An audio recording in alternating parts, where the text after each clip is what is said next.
Welcome to The Digital Patient, where we discuss the latest advancements in digital patient engagement and share stories from the front lines. I'm your host, Alan Sardana, and with me as always is SeamlessMD CEO, Dr. Joshua Liu.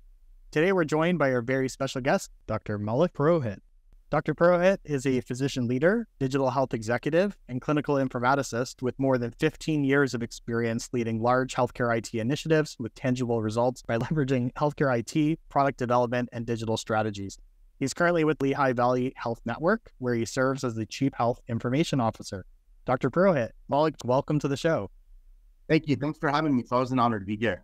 Well, it's absolutely amazing having you on the show today. You've had one of the most diverse and unique careers I've ever seen in healthcare, from internal medicine and integrative medicine with a focus on brain injury research to informatics and leadership. And so I'm really curious to start the conversation. What drove your interest into healthcare in the first place? Oh, thanks. Great question. So ever since I was a kid, actually, my first option was to be a pitcher for the New York Mets. That ended quite early. And so then my backup was to be in healthcare. I don't know what prompted me wanting to be a physician. As long as I can remember, I wanted to be a physician ever since I was elementary school. And just something about it really appealed to me, being involved in the care of somebody else. That all seemed like something really cool way to live life, right? To care for somebody else and really give what you can to make that person's life better.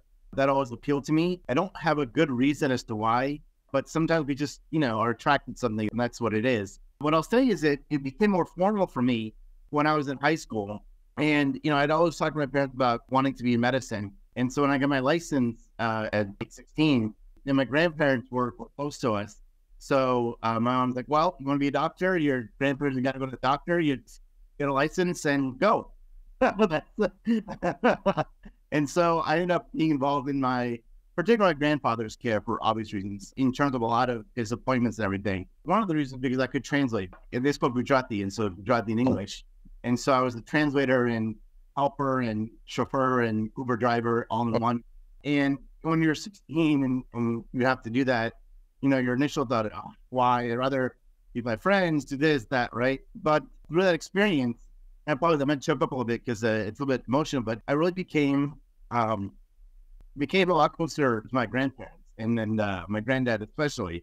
He told me a lot of stories that as we're doing the rides together, and I learned a lot from him. And I didn't appreciate how special the moments were until much later. As we went to the appointments, I learned what he was really struggling, what it meant to have, medicine, like we talked about getting older and having large prostate and BPH.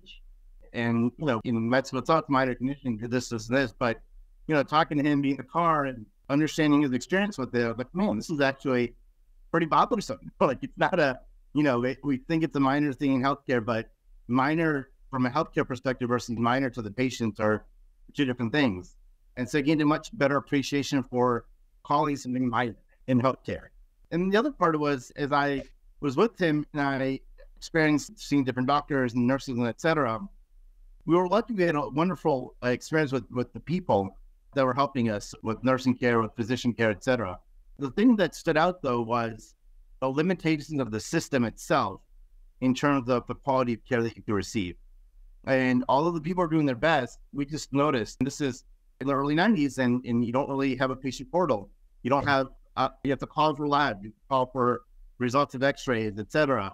And how difficult it was to be on the phone, call, get results, go back and travel and access. And he was also elderly. At a certain age, walking became difficult for him. And so you realize how the system of care could be a huge barrier for someone getting access to care. And some of that, unfortunately, is still true today, 2 decades later, 3 decades later, in some of those access issues. But to me, that made a huge impression because I wanted to not only be a physician, but also I wanted to help clean up that system of care and how to make it better for the patient so that anybody else having to go through that, the same level of difficulty to get care. Wonderful. And Maulik, maybe not so surprising then that you've had a history of taking initiative and being fairly entrepreneurial and trying to bring change to the system and improve practice. One of the things that you're known for is establishing the inaugural concussion program at Mass General. What was the origin story behind that? Well, when I started fellowship, it was part of the Harvard healthcare system, and I was a research fellow for brain injury. One of my mentors, I was lucky to have several really good ones.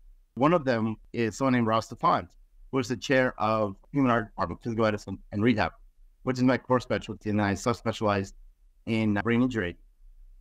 And in the first few months, one day he asked me, hey, do you want to help out with the confession program? And I think, as you know, when you're low on the totem pole and the chair of the department is asking you, do you want to help? There's really one answer, one right answer for the question.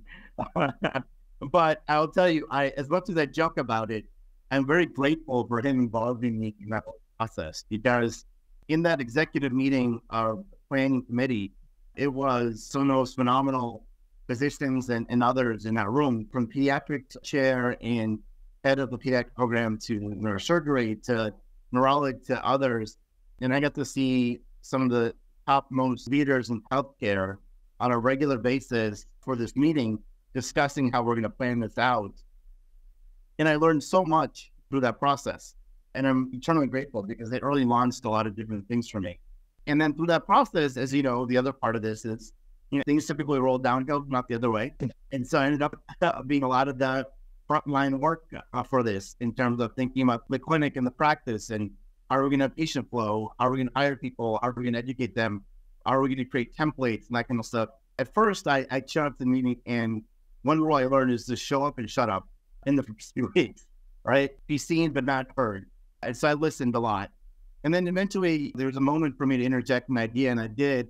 And then it worked, and people liked it, and they gave me more opening opportunity to speak.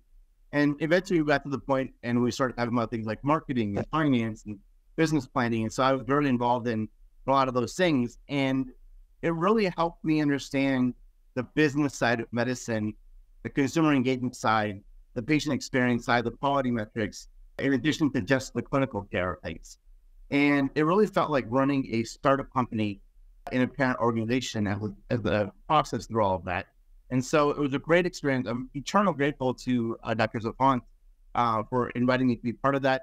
Obviously, there's a lot of hard work you have to do as a part of it, but that just goes part and parcel. You have to have a mentor that sponsors you, and then you have to make your own effort within that. And I was lucky to have that mentorship in that sense to be able to start it.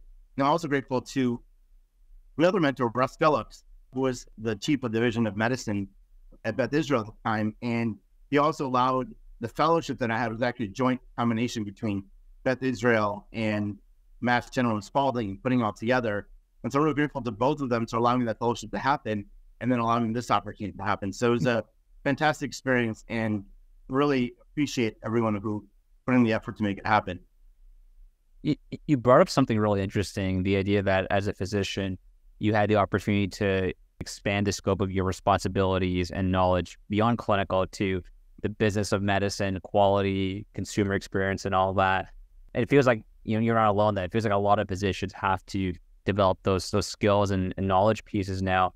But it also feels like it's really hard to somehow bring all that into clinical training on top of all the clinical things you have to learn. Do you feel like going forward, there is or should be room for the business of medicine and all those other things in clinical training, or do you feel like that's just something that you just have to now learn when you get into practice?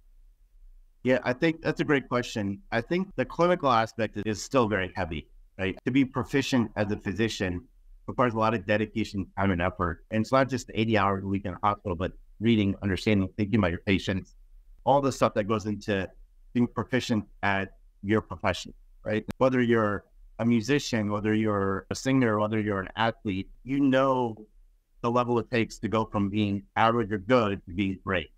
And that distance is pretty huge in terms of effort and time. And so to do that as a clinician is hard. You have to spend the time.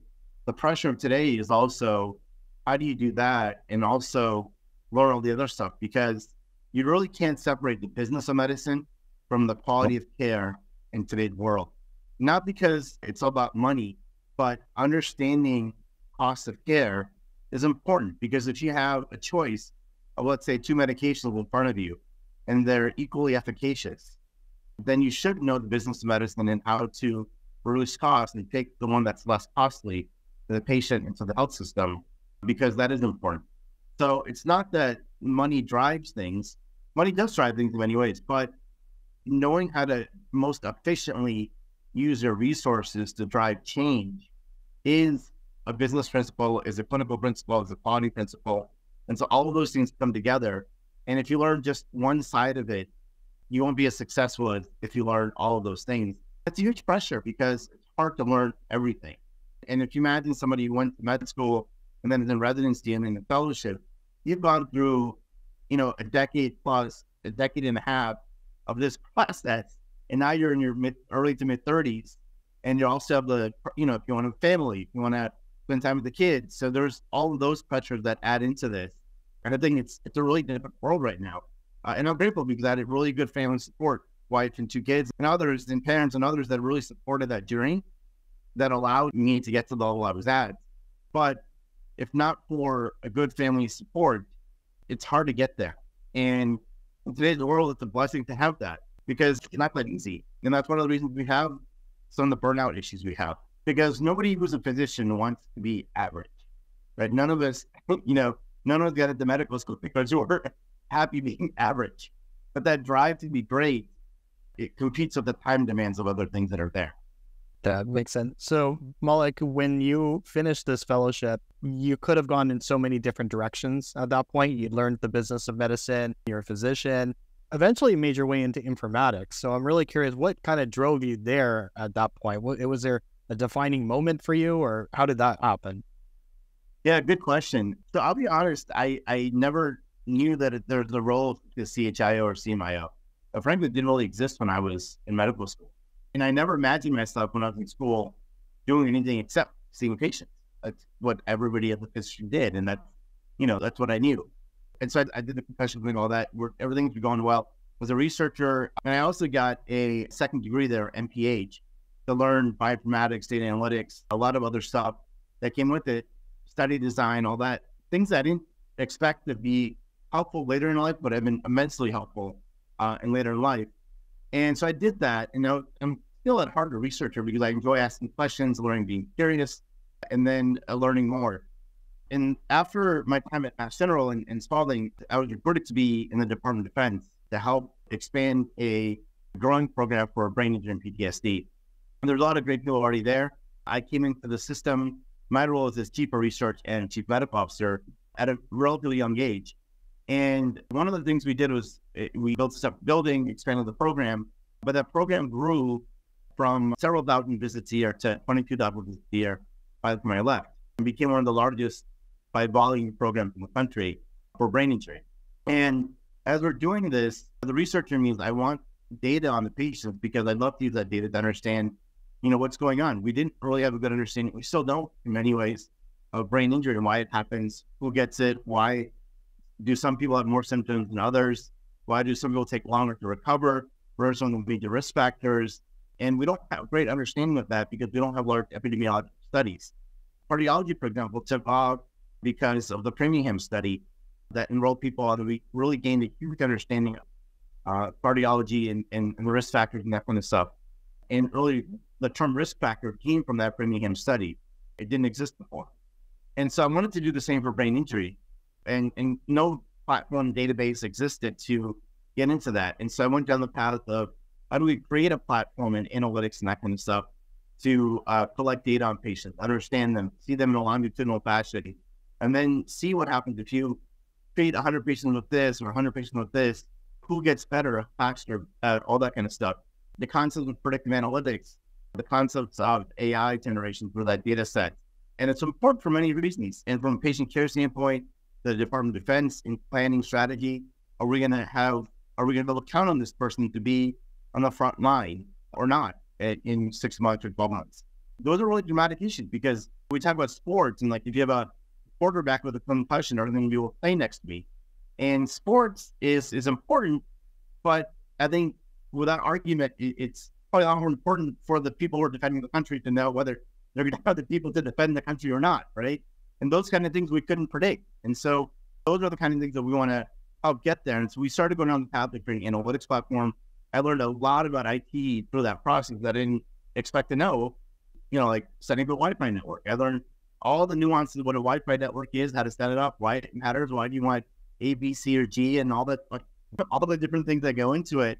Where do you want routers? Where do you want the points? Where do you want the wiring? And I learned because nobody else was around to get into it. when you raise your hand and you have an idea, sometimes you're the one that has to execute it. And so that's what happened. And so I learned a lot of stuff about that, because we needed the Wi-Fi to then have people have iPads and other things to then be able to fill out their questionnaires and all that stuff. So then, working with the government IT team to build some of the platform and the initiatives and the development of that. Along with that came the workflow, right? How do you, a patient come in? How do they sit down with the questionnaire? How do they know when to go, what questions to answer, that kind of stuff. And they're really working with a full team of people at Fort Belvoir to develop these processes and the outcomes of data collection. So then we can understand the pathology better, et cetera. And so the whole list of things.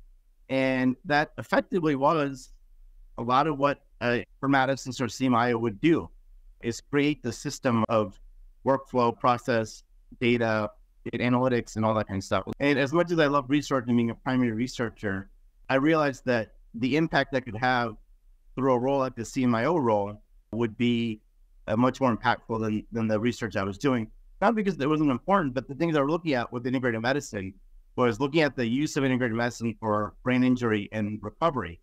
And at that point, it became pretty established that meditation, yoga, those kind of things are really good for your health. And they also happen to be really good for the brain. And then some of the other stuff, I was asking were more academic questions. I'm not going to tell patients not to do yoga or not to do meditation. We've already established they're really good for the brain and really for good health in any way. So then at that point, I realized my research was good, but to really have impact, work on the system of care, which really I thought, going back to my high school days with my grandparents, that really is an opportunity to make change and drive that through the next step. It's around that time that confluence factors happened, and I was able to shift into a formal CMIO role in Texas. And so it wasn't the process of I wanted to be CMIO and I thought about it and I worked towards it. It was more I was a researcher. I had a lot of curiosity. I wanted to solve questions and ask questions and get answers to them. And I wanted to make impact on the system of care. And the two came together and led to the CMIO role. But it was never the aspiration to be in the role as much as it was to functionally help healthcare get better. I love this. I think, to that point, if someone focused so much on my goal was to become a CMIO or a CHIO, and once they got that opportunity, maybe they're not as motivated to make those improvements. But then because for you were motivated more by solving problems for the system. Now that you're, the CIO at Lehigh Valley, you're probably like, well, my life just started really. I'm here to solve problems. And I'm curious, so when you started in the past year at Lehigh Valley as a CHIO, what's the first thing that you do? Like, how do you decide what your first priorities are? It's kind of like almost like a blank slate for you in some ways, or maybe not. I'm kind of curious how you thought about it when you started.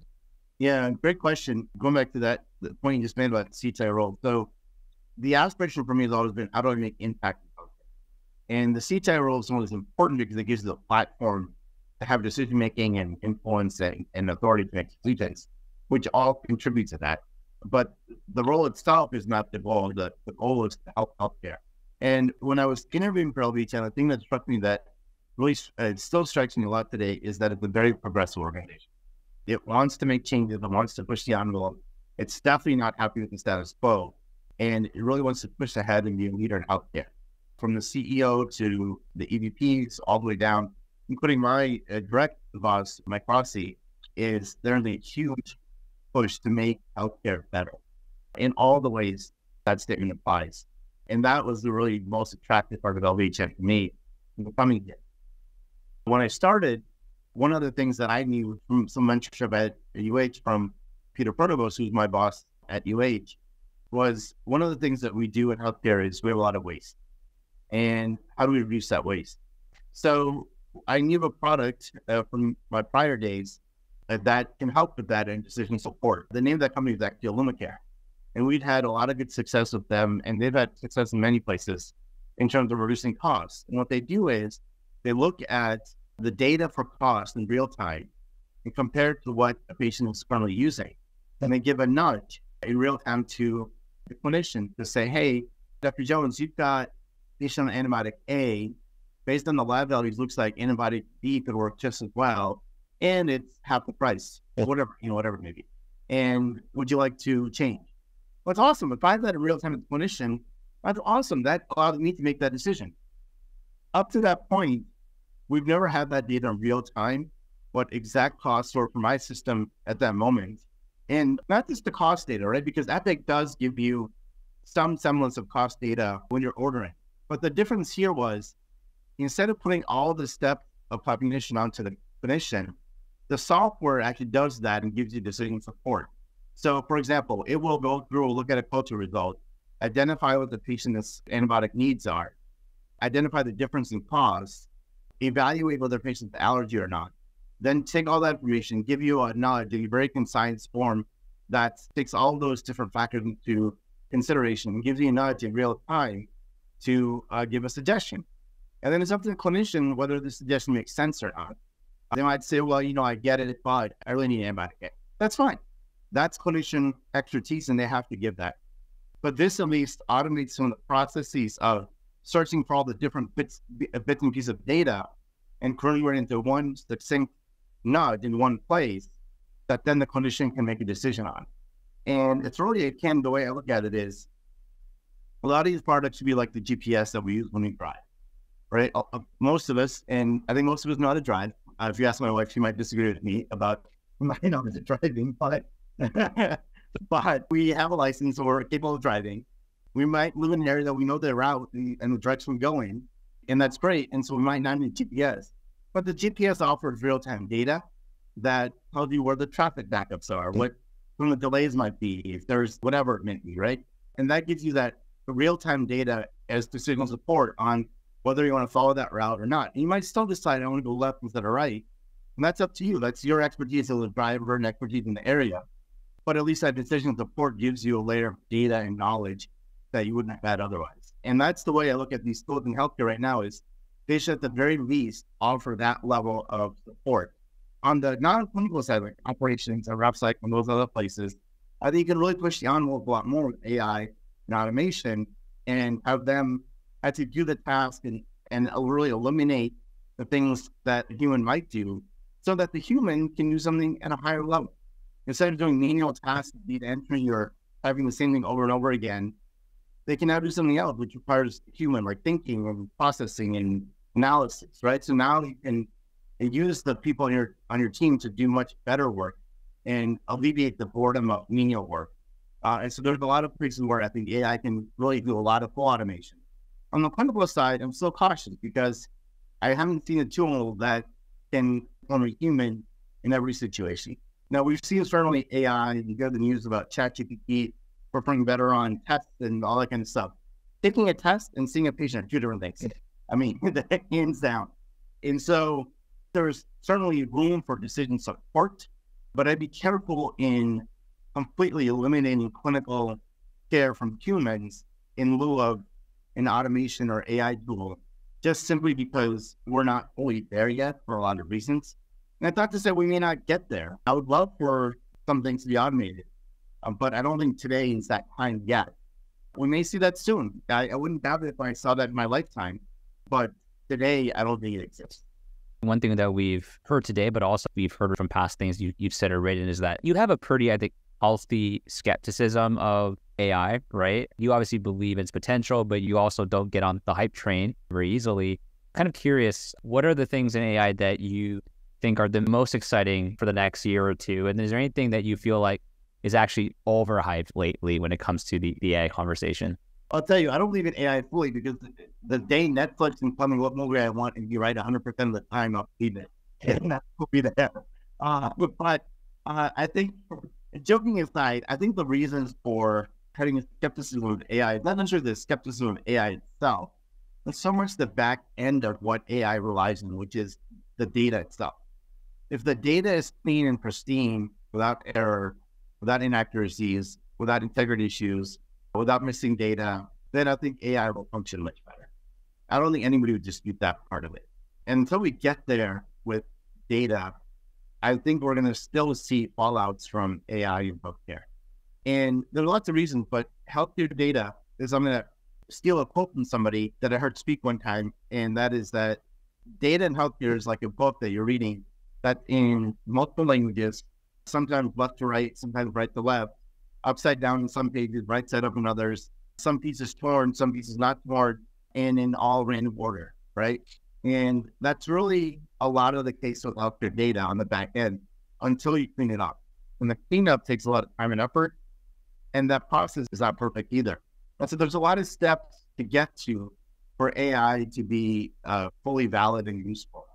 It's not to say it's not useful now, but to be fully automated and have no human in the middle, I think we're a little ways off for those reading the data. But I'll say the issue with data is more in the data capture side.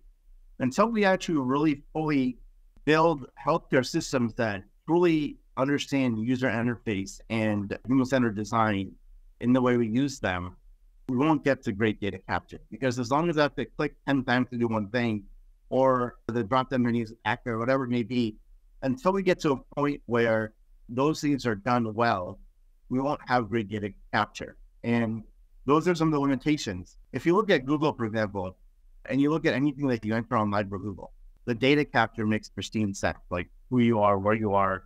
They really take unstructured data and convert the structured data in some magical way. They give you great output. I mean, it can predict my email long before BART existed. And that's just awesome that they can do that. And then it's also easy to use.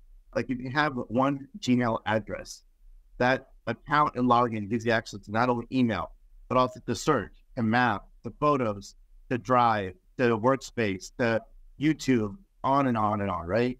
It's one clean, pristine logon that goes to the entire ecosystem, and it's very easy. You don't have that user experience in healthcare at the same level. And I can name Google, I can name Amazon, I can name Apple, you can name it, right? I don't need to isolate anyone personally, but that experience of consumer experience for those Silicon Valley products far exceeds the majority of the healthcare products that we have. And it's not just a product itself. Like Epic, I think, did a really good job with the EMR. I don't put the blame on Epic. I really put it on the way we regulate healthcare and all the different things that go into it. If you have an MA at a outpatient clinic that's freestanding versus a hospital clinic that's versus a clinic that's within the four walls of the hospital, the rules are completely different. And so then that means that your technical build is very different. And you're going to account for so many of those new that build becomes so complex that it becomes cumbersome for the user.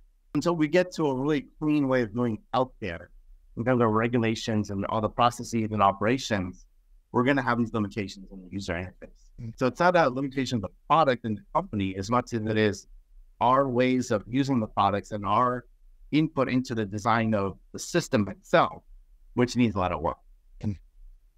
Yeah, makes sense. So Maulik, you had a great analogy about the AI and using the GPS. You're going to make the executive decision to turn left as opposed to right, even though data might tell you otherwise. You shared your thoughts on this topic in the past, but I wanted to dig a little bit deeper around AI and critical thinking. So really it's a function of AI combined with critical thinking that gives you that great result that you're after in the long run. Some clinical leaders that we've talked with in the past have talked about their concerns around automation complacency. The idea that, we might trust AI so much that we're not even looking into the various inputs that brought us to the output, which could obviously lead to harm. How have you thought about automation complacency, and what are you doing to maybe circumvent some of the concerns with physicians? Yeah, that's a great question. I think I used this example in another podcast. That was that when I'm at Nest at home, I have a Nest thermometer, and I get into this automation complacency with the temperature side. And so I go to town, and my wife called me. He's like, "Why the hell is it so cold? Why is it so hot?" And I'm like, "Oh shoot, sorry. I guess actually the process is better." And that happens to us right now. A temperature setting that's inaccurate, really not much damage there, right? But you do that in healthcare, you can really cost them, no doubt. So you have to have guardrails around what you're doing. You have to put in a structure that forces people to not be complacent, because the inherent human quality is that we become complacent because it allows our brains to work on autopilot so we can focus on things that require brain power higher, right? It's just, whether we believe in evolution or not, just the feature of how our brains function. And the idea is that if we are in a place where there's danger and safe, we're not going to focus on what's safe because we know that's safe and we don't need to worry about it.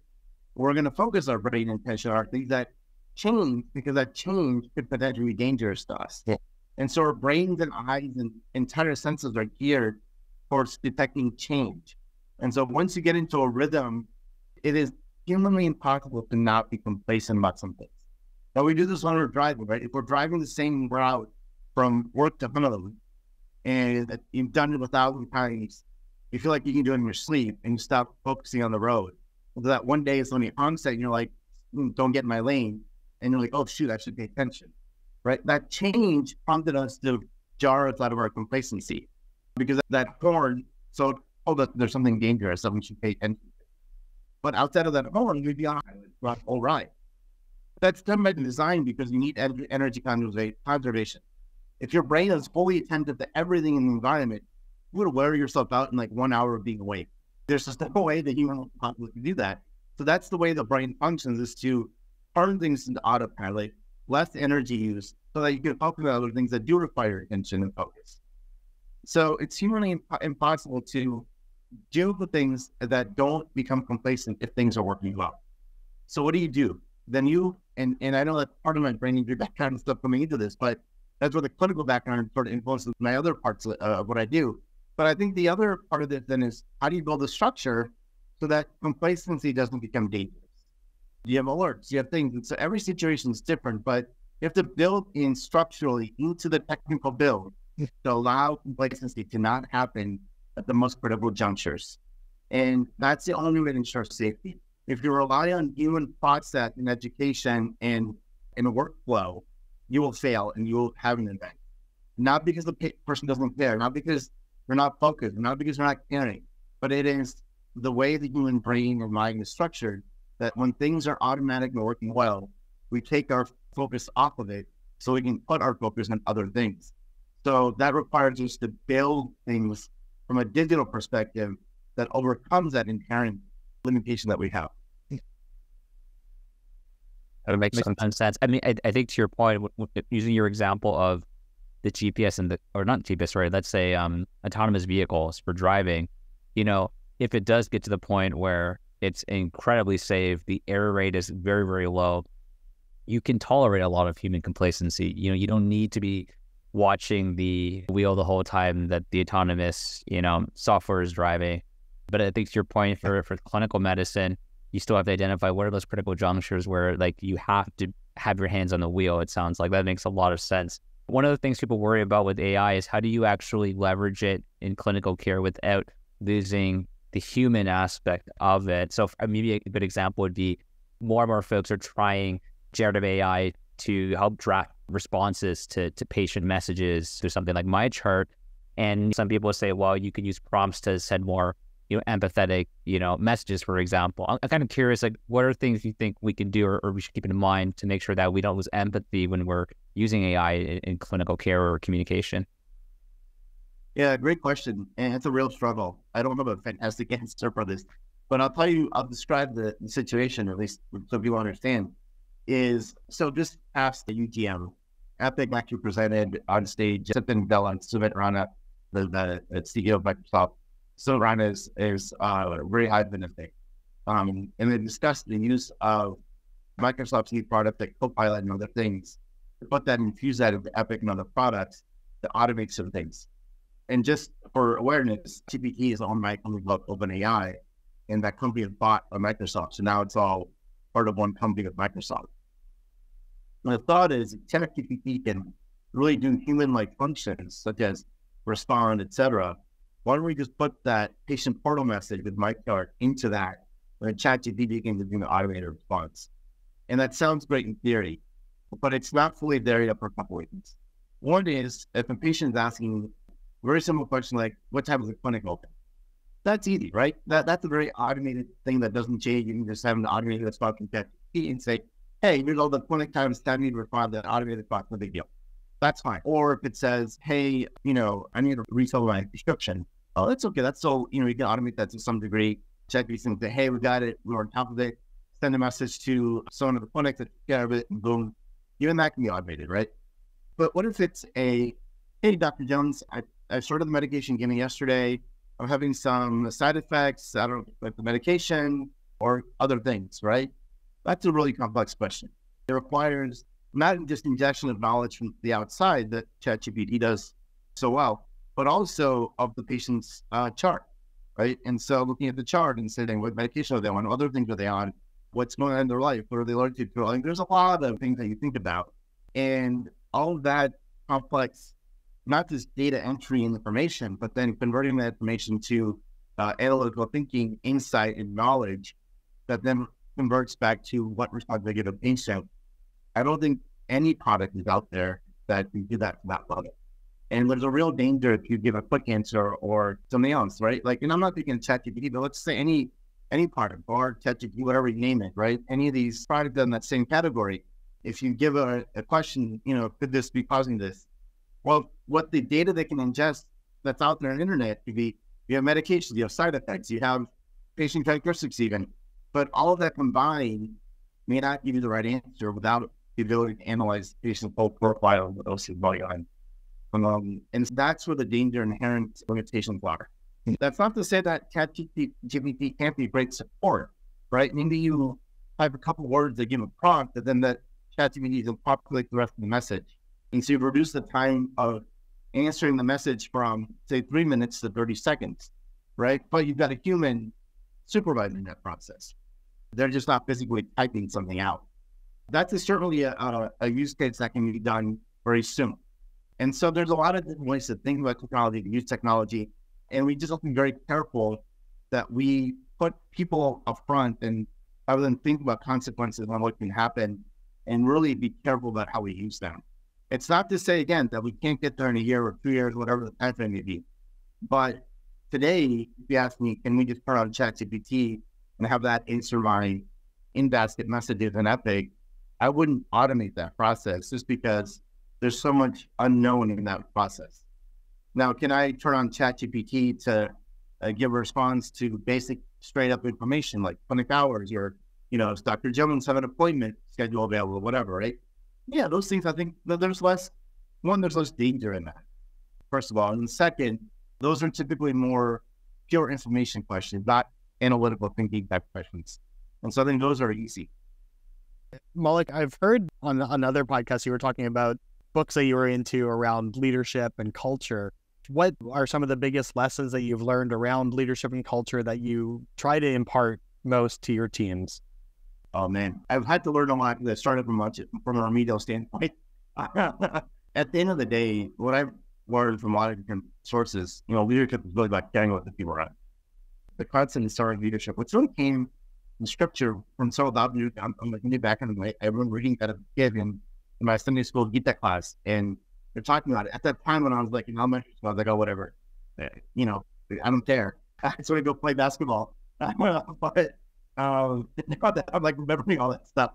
It comes back to you. So I think there's a lot of cool stuff in a lot of the historical stuff that we have. And again, any religion anywhere probably has similar items. For me, it was from my background. But I think leadership, to me, that really just means care about the people around you. When they're going through something, ask them. When someone on the team's not performing well, my first question isn't like, what's wrong with them? In a demeaning manner, my question is, hey, what's going on? Like, are they having something going on at home? Are they struggling something? Are they, let's figure out, like, my response is to be curious and say, hey, what's going on? Let me find out more. And then getting into other things from there. And most of the time, people do have things going on with them. And there is something to be concerned about. Then help them out, right? Be part of the team, like help them out. But you won't learn that the person what's going on if you just pick them as an employee and say you're a worker and I need you to produce work product. If you don't produce work product, then I'm going to be upset. That's not the right place to be. Yeah. I don't know. That's not a place I want to be in, and I don't want any of my team to feel that way. I want them to feel open and honest and come forward. Hey, I'm struggling with this. Can I get them up? Yeah, absolutely. I think the other thing was about habits. I'm reading this book. There's a gift to us from a friend. The book is called Atomic Habits. Mm-hmm. You guys probably heard about it. It's the New York Times bestseller. But it's amazing, and it's a concept that makes so much sense, but none of us really have the patience to actually do it, which is, let me focus on 1% change today, and let me focus on 1% change tomorrow. Forget this dramatic, losing weight in 30 days or, gaining 20 pounds of muscle in 2 weeks, whatever, right? Like, we see all that. Or learning how to play violin in a month, right? Like, we get all these things, and our current products like the kid, like, you'll learn to speak this language fluently in 30 days. Wow. There's like, but I think if you make 1% improvement every day, the exponential improvement, and we talk about compound interest, but really compound interest with habits. And I'm reading it out with my kids right now in the evenings, and it's amazing. It's not just I feel like I'm reading it for them. I feel like I'm reading it for me, really, because I'm learning way more than I think they are. And just amazing some of the changes that happen with incremental change on a daily basis. A change that you may not even notice on that day, but leads to dramatic change. I mean, the story in there about the British cycling team, I'm sure you guys have heard of that story, right? I don't recall it. Well, so they got a new performance director in the early 2000s. And up to that point, Great Britain had not won anything cycling-wise for over 110 years. To the point that some of the major leading bicycle manufacturers will not sell bicycles to the British team because they were performing so badly. And they don't want to be associated with that team. And it's just amazing to that level. But then they had a performance director that only focused on 1% change daily. So they focused on things that, like, why would they focus on them? But they had a surgeon come in to show the team how to wash hands. Why would you need a surgeon to teach you how to wash hands? Like, well, if you wash your hands properly, there's less chance of you getting sick or passing germs. Well, that makes sense. So if you have fewer sick days and you're an athlete, that's huge, right? Mm-hmm. They painted the walls white. Why? So they can pick up and speck at dust much quicker so that people don't get bad stuff in the air and don't get sick. They talk about making the seat more comfortable so that they can ride for longer periods of time. They looked at making the clothes that they wore while biking more aerodynamic and sleeker and lighter weight, right? If it's lighter weight, less energy just wearing the clothes that you have. So things like that. And then also on a daily basis, they did a bunch of other things. And in the next 10 years, 2017, they won like 70% of all world medals during that time in the world for a cycling event. And they won in a 6-year period, they won 5 out of 6 Tour de France events. And so just amazing that they made 1% change and you didn't see the impact of that right away. You saw it took a few years, but then for the next 10 years, they dominated the sport like no other in the world, right? Probably the Patriots, I'd throw that one in there. The Patriots of the 20 years, right? 6 Super Bowls, 9 appearances in Super Bowl. So like those are dominant things that happen with 1% change daily. And again, it's hard to fathom that because on a daily basis, you're like, I didn't really do anything. But if you can stay disciplined and focus on 1% change, then that will drive so much change. And again, it's things that concepts that we probably know, but reading the stories about it, I think inspired you to do that on a regular basis. I've been trying to focus on that. I'll tell you for myself, today my 1% was to drink 8 glasses of water. That's it. That was the only thing I wanted to really achieve a 1% improvement. I haven't gotten there yet. I'm 75% of the way there. but I think but those things add up. And if you accumulate those things, I think they make a dramatic change on so many things. And we can apply that to anything. No, I love it. So Malik, just being mindful of your time, we're going to flip over to the Fast 5 lightning round. Basically just 5 rapid fire questions. Sure. The first one you may have already answered, but we're curious, what's your favorite book or book you've gifted the most? Well, right now, I think there's a lot of books I've loved. There's one that I read as a kid, which is Purpose and Courage by JFK, which is courageous action by people and founders and other people over the history of time. It made me, it was a Pulitzer Prize-winning book, but really fantastic book and really about courage. Thirdly, Atomic Habits is awesome. I love it. Reading a lot, it's really helpful. So I'd say for right now, I'd pick those two. Love it. Yeah. Question 2, who is a person either dead or alive you'd love to meet? Oh, wow. Dead or alive? Oh, it's a tough one. No, I'll tell you, I guess I could pick from any, but I guess in the lightning round, my son actually last year did a History Day project. It was Frontiers in History. People had really done something completely new in history that changed how things were done. And he actually talked about the nonviolent movement, nonviolent resistance. And he talked about Mahatma Gandhi and his life and how that contributed to that. So it'd be awesome to meet him and learn from him. Mm-hmm. Yeah, I love that. Question 3 is a bit different. Would you rather have super strength, super speed, or the ability to read people's minds? Can't have all 3, huh? Yeah. I should take the third one. Would you? Yeah. Mind reading, I love it. Question 4, what is something in healthcare you believe that others might find insane? Wow. I would say if we really look at the incentives of healthcare and how that drives behavior, that would be insane to most people. Mm-hmm. Yeah, I agree with that one. Last question that we have, Malik, if you could travel back in time to any event or moment, when would it be and why? Even before like my lifetime? Anytime. Oh, wow. As Einstein was coming up with the theory of relativity, would be kind of fun to look at that. I was going to say, go back in time to see the first man on the moon.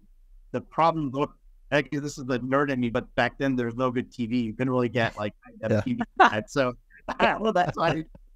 But otherwise, I would pick man on the moon. Like if I could have like today's photography of that snap, I would take that. But if not, yeah, that's awesome.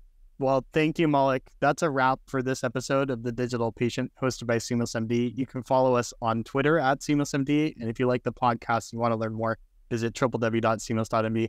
Malik, Dr. Purohit, again, thank you so much for sharing your wisdom with our audience today. It was an absolute pleasure having you on the show. Well, I think that was a lot of fun. Thanks for having me.